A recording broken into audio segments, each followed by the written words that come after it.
Welcome back to the Deep Dive, the place where we take a stack of sources, extract the knowledge you need, and make sure you walk away well-informed. Today, we are tackling probably the most fundamental challenge in communication. Stickiness.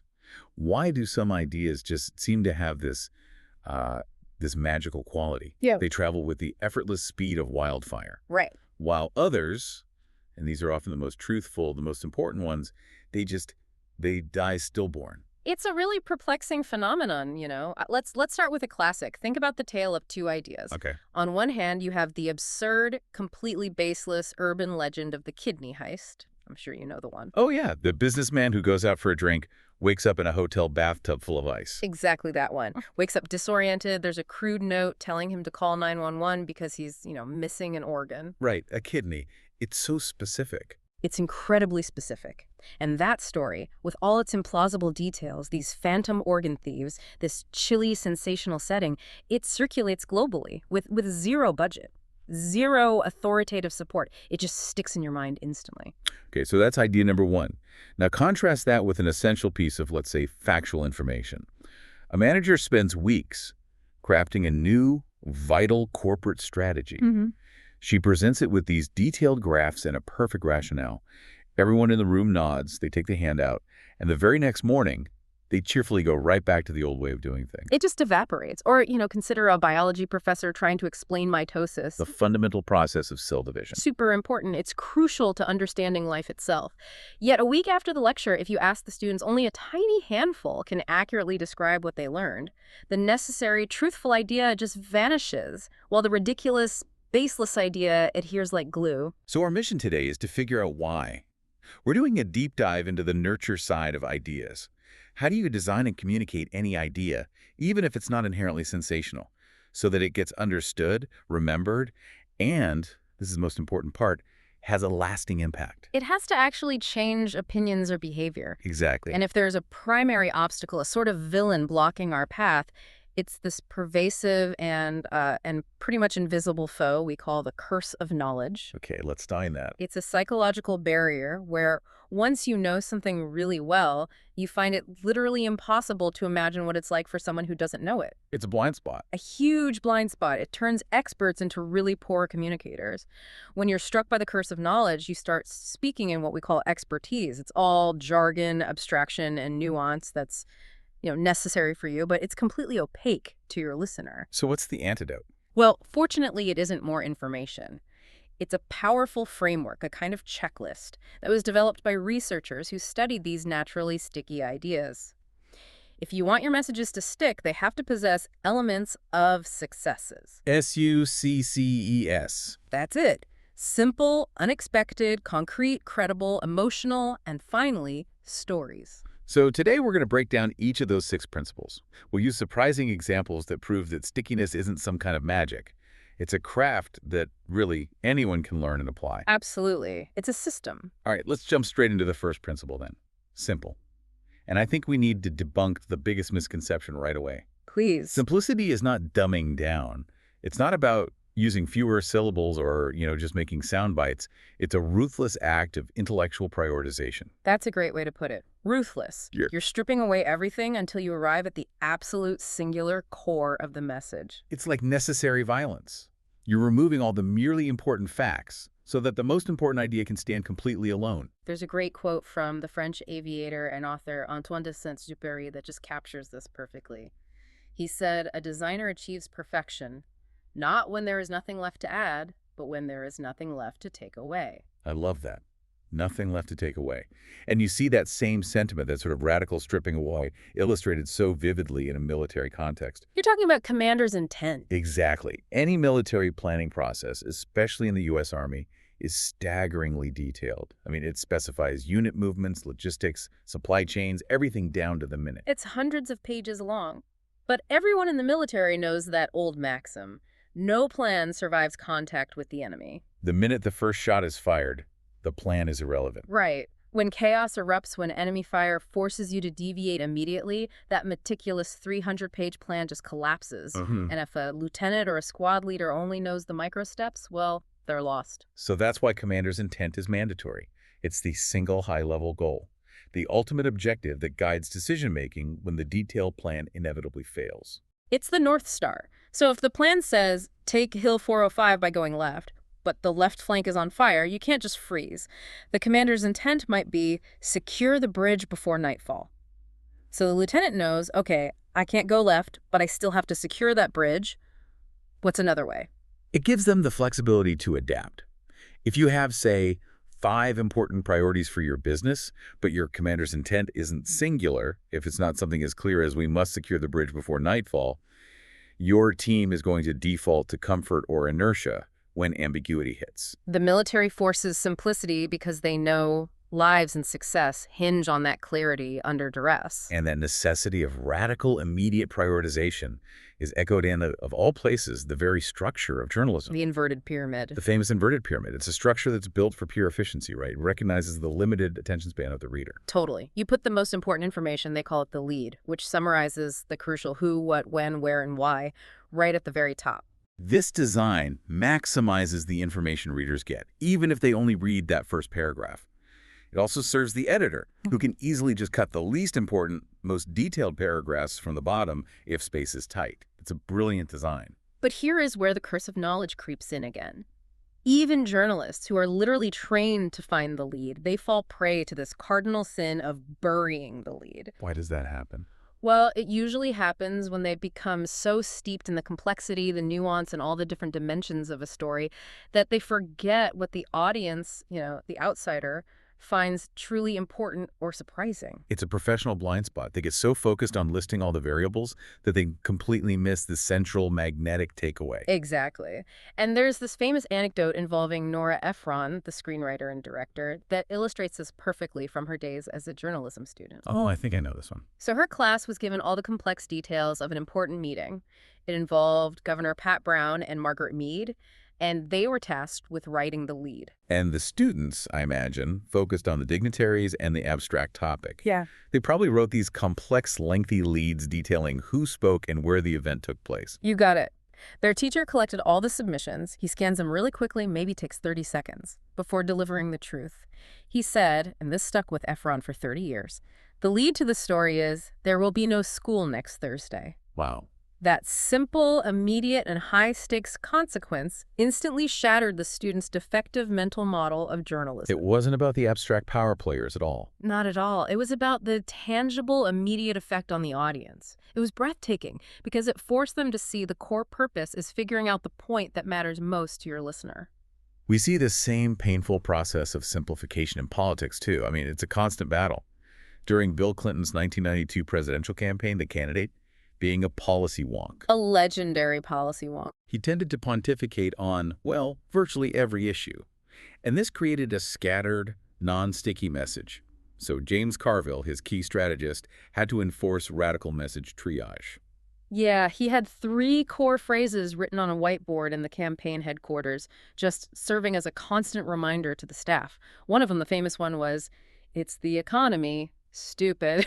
And that word stupid was a deliberately abrasive taunt, right? To prevent the staff from losing focus on the single most important issue. That's right. But the other 2 phrases were also vital to the campaign. Change versus more of the same, and don't forget healthcare. Now here's the question. Why did only "it's the economy, stupid" achieve that legendary lasting stickiness? Well, the other 2 feel a little softer, a little less singular. Change versus more of the same is directional, but it's abstract.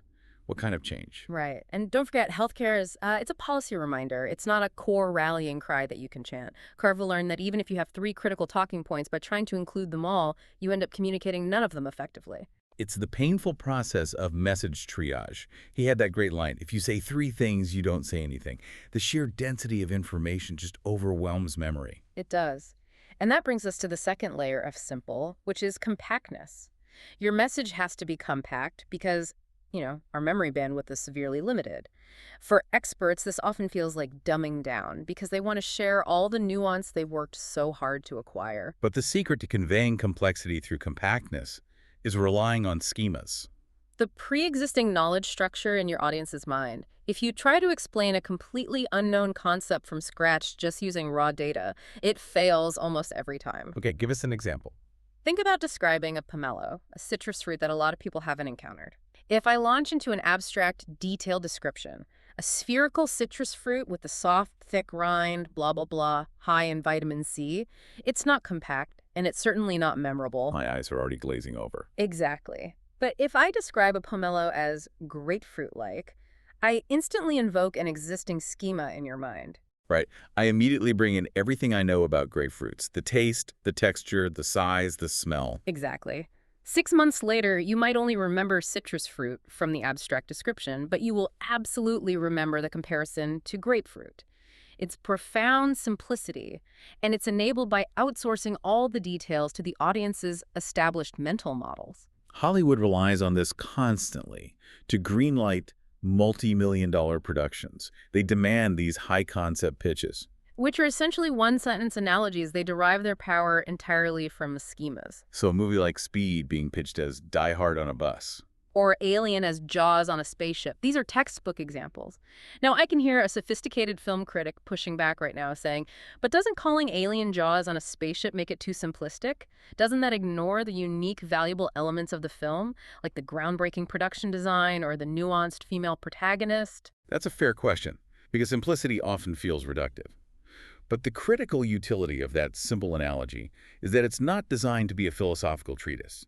It's designed to guide action and to do it quickly. Exactly. Think about it. If you're the production designer on Alien and your boss tells you the vision is Jaws on a spaceship, that changes everything for you instantly. The key here is the schema of Jaws. It's gritty, it's primal, it's claustrophobic. The boat, the orca, is rickety and mechanical and falling apart. Exactly. So you immediately stop thinking about the sleek, immaculate, high-tech interiors of, say, the Starship Enterprise. Instead, you start designing something messy, industrial, and inherently dangerous, a working-class spaceship. That single simple schema, Jaws on a spaceship, immediately informs complex multi-million-dollar decisions across art direction, costume, lighting. It doesn't ignore the nuance. It provides the robust, simple foundation upon which all that nuance can be built. That's the true power of simplicity. Okay, so once we have ruthlessly simplified the core message, the next big hurdle is actually getting people to pay attention to it. Right. Which brings us to our second principle, unexpected. And this principle has a dual goal. We use surprise to grab initial attention, and then we use interest to maintain that attention over time. So let's talk about surprise. Surprise happens when we successfully violate the audience's expectations. Our minds are like these internal guessing machines, you know? They're constantly running simulations based on our existing schemas. When the professor walks in, he will open his laptop. When the meeting starts, someone will read the agenda. When reality, or in this case our communication, successfully breaks that machine, we experience surprise. And what happens to the brain? Well, neurobiologically, surprise triggers a physiological reaction that just halts all other cognitive activity. It focuses all your energy on the source of the shock. Its function is to increase alertness, forcing you to ask, why did that happen? I need to repair my guessing machine. Think about the ritualized boredom of daily life. The schemas for most recurring activities, a meeting agenda, a college lecture, or a flight safety announcement, are firmly established as dull. So dull. Which is why the flight attendant Karen Wood was so successful. She completely violated the schema of the monotone, ignored safety lecture. What does she do? She started her announcements with intentional humor. She'd say, if I could have your attention for a few moments, if you haven't been in an automobile since 1965, the proper way to fasten your seatbelt is to slide the flat end into the buckle. That's great. That slight deviation, that moment of conversational recognition, it just shattered the audience's expectation of boredom, and it forced them to actually listen to the rest of the safety information. Now, let's look at how the unexpected can make abstract numbers meaningful. This is a huge challenge. The Center for Science and the Public Interest, or CSPI, was trying to communicate the appalling amount of fat in movie theater popcorn. Right. The specific number was that a medium bag contained 37 grams of saturated fat. That statistic is meaningless to me. I know 37 is a number, but I have no intuition about its magnitude. Is that a lot? Is it a little? It's completely abstract. Art Silverman, the CSPI staffer, realized he needed to violate the expectation of what a movie snack is. So he reframed it. He reframed the 37 grams of saturated fat as the equivalent of a whole day's worth of fatty foods. He was even more specific. He said it was like eating a bacon and eggs breakfast, a Big Mac and fries for lunch, and a steak dinner with all the trimmings all packed into one tub of popcorn. Wow. That violates my expectation that a snack, however indulgent, wouldn't be comparable to a total dietary collapse. Right. And that unexpected comparison immediately grabbed the attention of the media and the public, transforming an abstract number into a national scandal. But there's a crucial caveat here, right? The surprise has to be relevant. You can't just, throw a pie in the speaker's face. That's just gimmickry. It's shock without resolution. Successful surprise has to break expectations along a critical, counterintuitive dimension that's directly related to the core message. Okay, an example. Hoover Adams, a newspaper publisher, he wanted to establish his small paper as the authority on local news. His core message was, "We are all about this community." He achieved stickiness and credibility not by shocking readers with ridiculous front-page stories, but by violating the established business schema of profit-seeking. Oh. His core value was names, names, and names. He would refuse large paying advertisements if necessary to ensure the front page was dominated by local names, local stories, local people. He was intentionally disregarding profitability to prove his commitment to his core value. That unexpected commitment to principle proved his credibility more than any boast ever could. Exactly. And you see the same calculated commitment in Southwest Airlines. Their core message was simple: the low-cost airline. But just saying it wasn't enough. They needed to prove that cost reduction was absolutely non-negotiable. So Herb Kelleher, the CEO, famously refused to reintroduce chicken salad to the in-flight menu, even when there was significant customer demand. And even when the staff was willing to do it, you'd think, well, the staff's guessing machine might have initially thought, we want to be low cost, but we still want to please our customers. Kelleher's refusal, this unexpected denial of a small luxury, reinforced that cost maintenance was the #1 priority, even if it meant intentionally disregarding some of our customers' preferences. The unexpected sacrifice reinforced the non-negotiable core identity. Exactly. So, surprise grabs our attention. But how do we maintain it? We have to pivot to interest. And this is fueled by what George Lowenstein calls the gap theory of curiosity. The gap theory. At its heart, curiosity is driven by a gap between what we know and what we want to know. If you know everything, you're bored. If you know absolutely nothing, you're faced with what he calls a knowledge abyss, and you're just overwhelmed. So interest and curiosity exist in that manageable middle ground, the gap. Exactly. People only listen and absorb facts when they realize they need those facts to close a recognized knowledge gap in their own minds. Which means the job of the communicator is often not to provide the answer, but to successfully pose a question or a puzzle that confronts the audience with their lack of knowledge. It's the classic news teaser approach, giving you just enough information to make you realize you're missing something vital. Film at 11. A great case study of this is Rune Artelage's approach to televising NCAA football games for ABC back in the 1960s. College sports is usually highly regional. Fans really only care about their home teams. Right, but ABC needed viewers across the country to care about these non-local games, like the Georgia Bulldogs versus the Notre Dame Fighting Irish. So if you're a viewer in California, you know nothing about these teams. You're facing an abyss. Artelage's brilliant solution was to use sophisticated camera work and storytelling to fill in just enough knowledge. He'd set the scene, talk about the history, the rivalries, the dramatic stakes of the players' lives, to turn that confusing abyss into a manageable, interesting gap of curiosity. So by the time the kickoff happened, the viewer had enough context to actually care about the outcome. He transformed apathy into rivet-like interest. We also use this technique to battle overconfidence, which is another manifestation of the curse of knowledge. People typically overestimate how much they know. Oh, constantly. So we have to force them to confront their own cognitive deficiencies? So how do you do that? Well, the Harvard physics professor Eric Mazur uses something called concept testing. He'll pose these conceptual questions to his students and ask them to vote publicly on the answer. So there's a public commitment. Exactly. That simple, low-stakes act of publicly committing to an answer dramatically increases engagement. Once they realize they might be wrong or that their peers disagree, a genuine knowledge gap opens up, and they become much more curious about the correct resulting answer.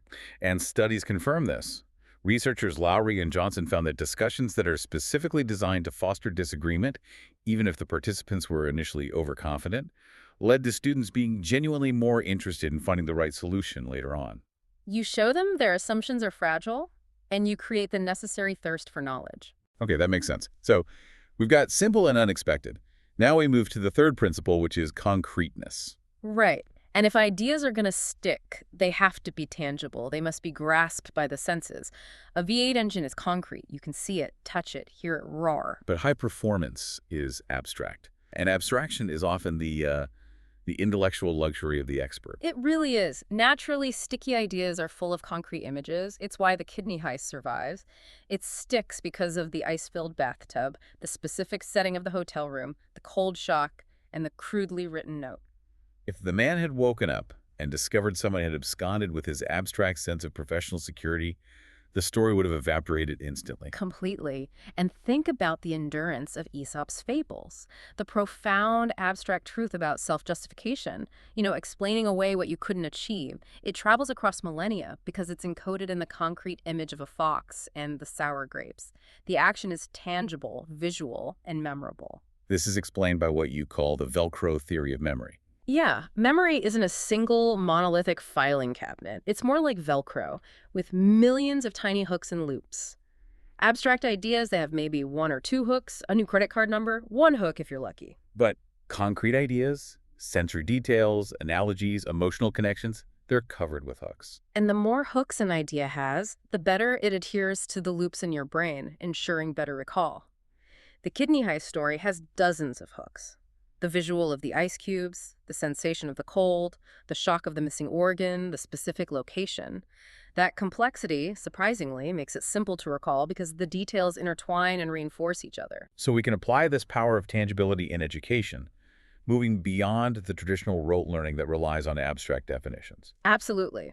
Researchers studying Asian math instruction found that teachers successfully taught abstraction by building on strong, concrete foundations. So take subtraction. Okay. Subtraction.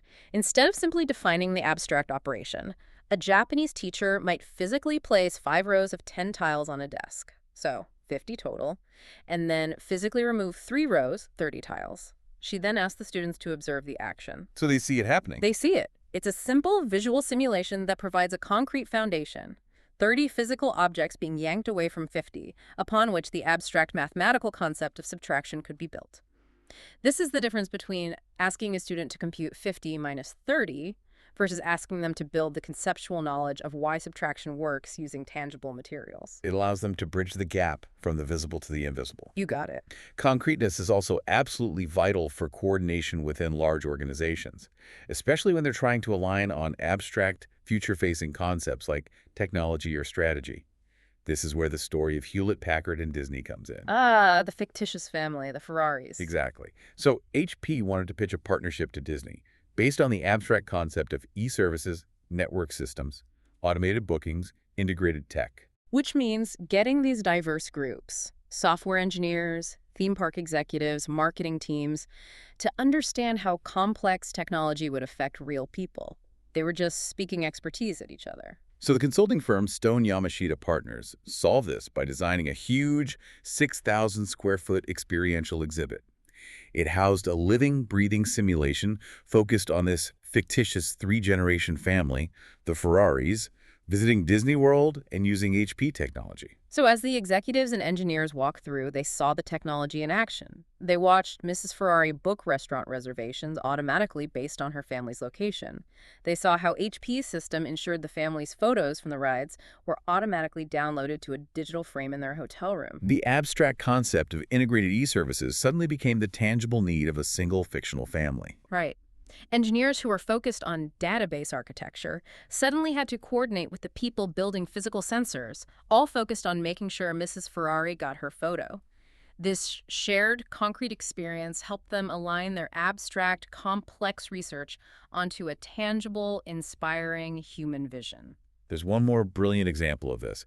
It involves the venture capitalist Jerry Kaplan trying to secure funding for his non-existent computer company. Right. He was getting grilled by the sophisticated partners at Kleiner Perkins, and he realized his abstract pitch just wasn't landing. So he decided to gamble on a simple physical object to provide the shared concrete turf. He pulls out this mundane physical object, a maroon portfolio, and declares with all this gravitas, "You probably didn't realize that I am holding a model of the future of computing right here in my hands." That's a bold move. It is.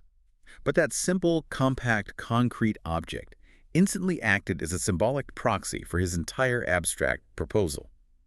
The sophisticated investors, now engaged by the prop, could bring their own immense knowledge to bear, asking pointed, complex questions that use the portfolio as the shared reference point. So he barely had to speak about the details from then on. The object was doing the heavy lifting. It was. The maroon portfolio was the concrete hook that allowed them to coordinate all these abstract, complex ideas.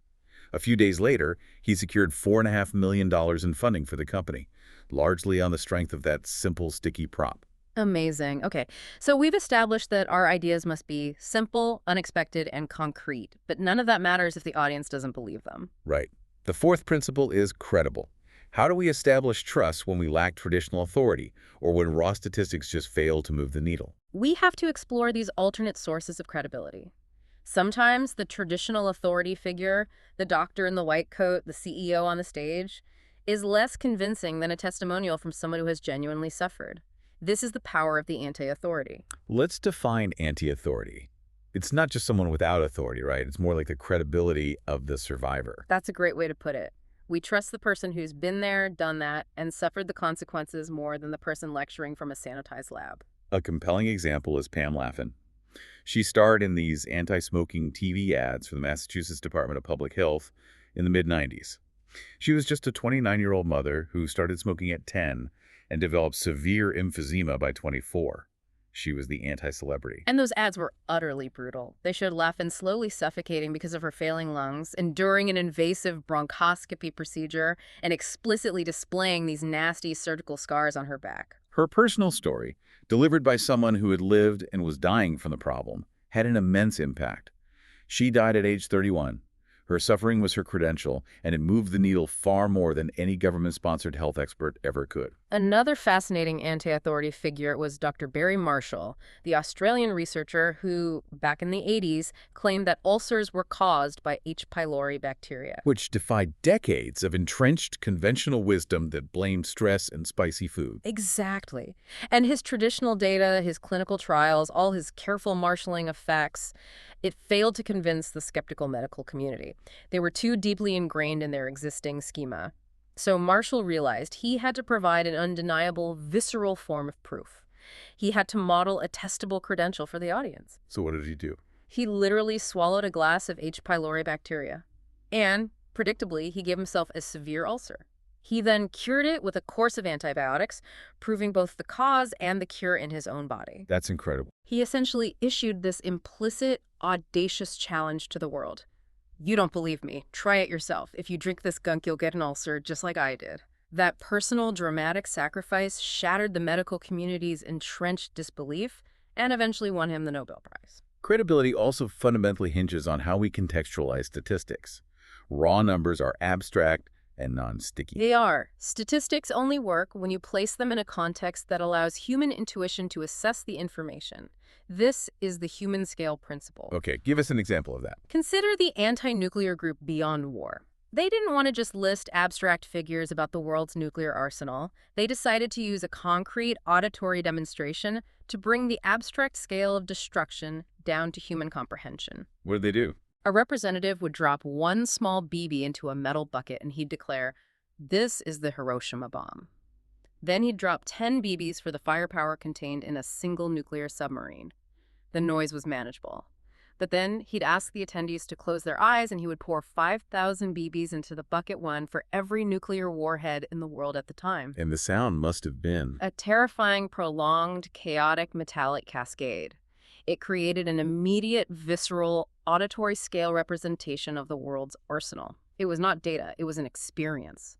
It allowed people's intuition to grasp the horrifying magnitude of the threat in a way a chart or a graph never, ever could. You see this same principle applied in a corporate setting, too.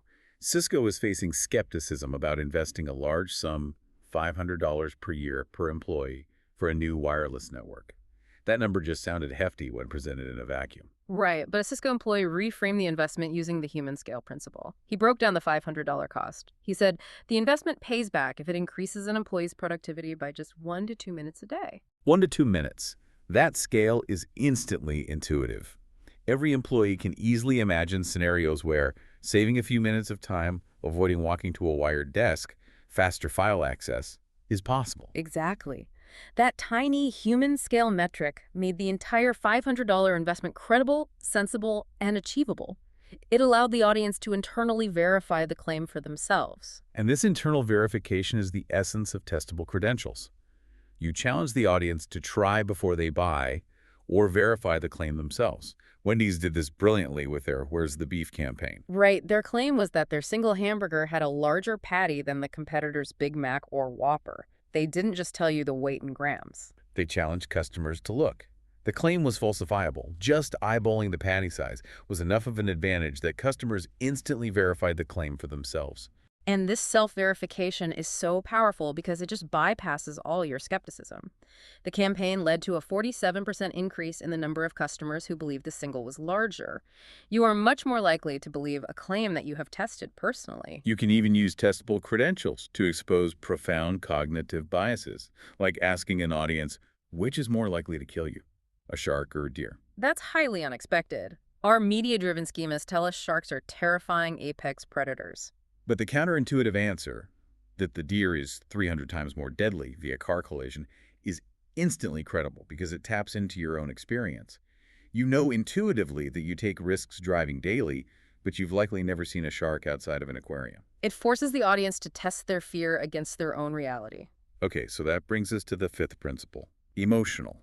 To make people care, we often default to appealing to what's called Maslow's basement. Right, appealing to physical needs, security, or esteem, like getting a raise. But the most successful messages often appeal to higher-level, more profound needs like belonging, learning, or transcendence. Traditional messaging, the John Caples mail-order school of thought, focused solely on the direct, what's in it for you, or WIIY, sell the magnitude of the benefit. But subtle emotional appeals, especially those that involve imagination, can be far more effective. There was a study on cable television subscriptions in Tempe, Arizona, that demonstrated this beautifully. Homeowners were split into two groups. The first group was given abstract informational benefits about the cable service. You get 50 channels, better picture quality, that sort of thing. The second group was asked to imagine subscribing. What do you mean, imagine? They were asked to visualize themselves relaxing on the couch, watching a movie with their partner, or checking on their kids through the digital security system. This simple act of tangibly imagining the use scenario led to a subscription rate of 47%. Compared to what for the informational group? Only 20%. The critical takeaway is that it's not the magnitude of the benefit that matters most, it's the tangibility of the benefit. You don't have to promise riches, you just need to promise reasonable benefits that people can easily imagine themselves enjoying and experiencing. Now let's explore appeals to those higher needs, specifically transcendence. Yeah. The story of Sergeant Floyd Lee, who ran the Pegasus Mess Hall outside Baghdad International Airport during the Iraq War, is just such a powerful demonstration of this kind of emotional reframing. Right. Army food is designed to be bland, functional, utilitarian. It fulfills the low-level physical need for sustenance, but nothing more. Sergeant Lee, however, he redefined his mission. He was not just in charge of food service. He declared, I am in charge of morale. He was reaching for transcendence, the idea that his team was providing something beyond just calories. And this shift in vision completely transformed the mess hall experience. His staff replaced the harsh fluorescent lights with soft, warm bulbs. They used grilled colored treatments on the windows and covered the standard white walls with sports banners and decor. And they were using the exact same raw Army food, the same 21-day rotating menu as every other mess hall. Exactly. But the attitude and the atmosphere made all the difference. A cook ordered special Cajun spices. A dessert chef described her strawberry cake as sexual and sensual adjectives never before applied to Army food. The goal was to create an oasis where, as one soldier powerfully stated, the time you are in here, you forget you're in Iraq. He tapped into aesthetic appreciation and self-actualization, inspiring his staff with a mission much higher than just ladling food. And perhaps the most powerful motivator of all is appealing to identity over utility. People often make decisions based on their core self-perception, what someone like me would do, rather than a rational calculation of cost and benefit. This is perfectly demonstrated by the popcorn popper example. Right. A marketer offered free popcorn poppers to firefighters just for reviewing a fire safety film. It didn't matter if they ordered the film or not. From a purely rational, value-maximizing point of view, it is illogical to turn down a free, useful gift. Yet, the firefighters were furious and overwhelmingly rejected the offer. Why? Their internal thought process was clear. I'm a firefighter. We risk our lives going into burning buildings to save people. Firefighters aren't the kind of people who need little gifts to motivate us to learn about safety. Accepting the gift violated their powerful sense of professional identity. Exactly. The moral cost of feeling manipulated far outweighed the utilitarian benefit of a free popcorn popper.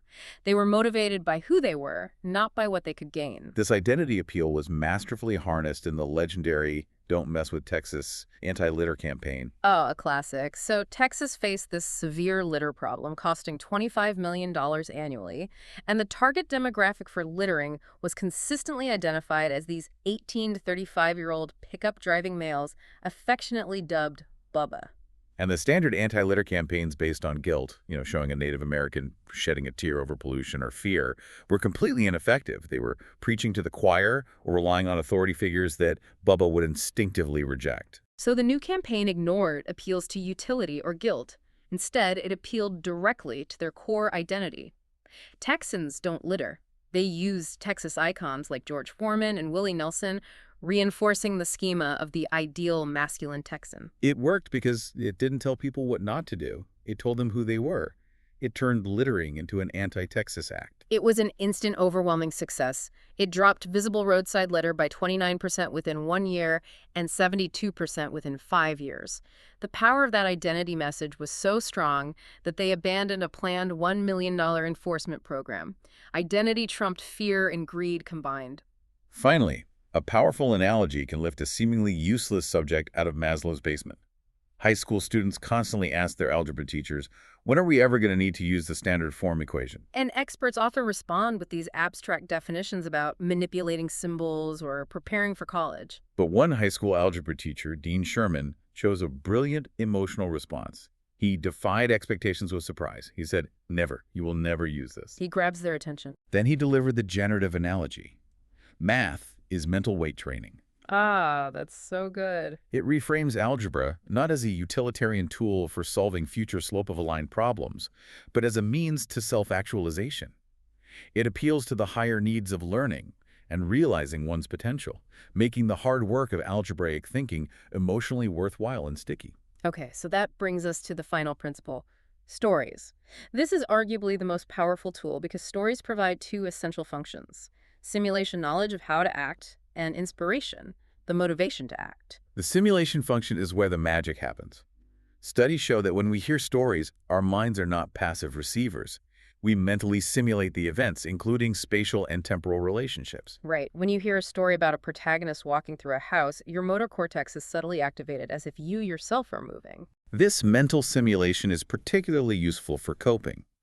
Studies involving UCLA students found that when they were facing a stressful problem, the group that mentally simulated how the problem unfolded, the process that led to it, step by step, fared significantly better in coping and experienced a positive mood boost. They debug the process, not just the eventual negative outcome. And because stories are inherently concrete and emotional, they pack all those multiple Velcro hooks into memory. A technician telling a story about a faulty Xerox error code, for example. Right. It doesn't just convey the technical fix. It encodes the frustration of running around for 4 hours, the history of a new board configuration, the relief of solving the puzzle, and the subsequent warning to always check the new hardware first. That emotional journey makes the technical fix stick. So if you want people to act, you need to be able to spot the right narrative structures in real life. We can categorize the powerful inspirational stories into 3 core plots. Okay, what are they? First is the challenge plot. This is where the protagonist overcomes a formidable obstacle. This plot inspires persistence and action against the odds. The ultimate modern example of this has to be Jared, the 425-pound fast food dieter who lost weight eating a diet composed primarily of Subway sandwiches. And that story was initially rejected by Subway's national marketing team. They were stuck in the schema of traditional celebrity endorsements. But the Indiana franchise owner, Bob Acquieja, and his regional agency persisted. They recognized the raw power of Jared's story, a normal guy overcoming a massive self-imposed obstacle and winning. They ran the ad locally, and because it was a story of genuine challenge and perseverance, it was incredibly inspiring. It drove local sales through the roof. When they finally adopted it nationally, the campaign drove a staggering 34% sales increase over 2 years. The challenge plot works because we see ourselves in that struggle. Another great challenge plot is Rose Blumkin, the immigrant who founded Nebraska Furniture Mart. When competitors sued her for violating fair trade agreements because of her radical low pricing, she took it to court.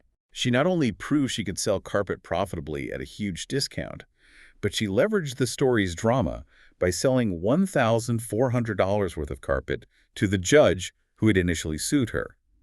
That inspires boldness and perseverance against the established hierarchy. Okay, so that's the challenge plot. What's number two? The second type is the connection plot. This is about people who develop a relationship or bridge a gap, and it's often used to create empathy and encourage collaboration. And the third? Is the creativity plot. This involves a mental breakthrough, solving a puzzle in a new, ingenious way. This plot inspires people to think outside the box and challenge existing protocols. Like the nurse who trusted her simple stethoscope and her clinical intuition over a faulty, sophisticated digital heart monitor, making the correct diagnosis despite hierarchical pressure to trust the expensive technology. Exactly.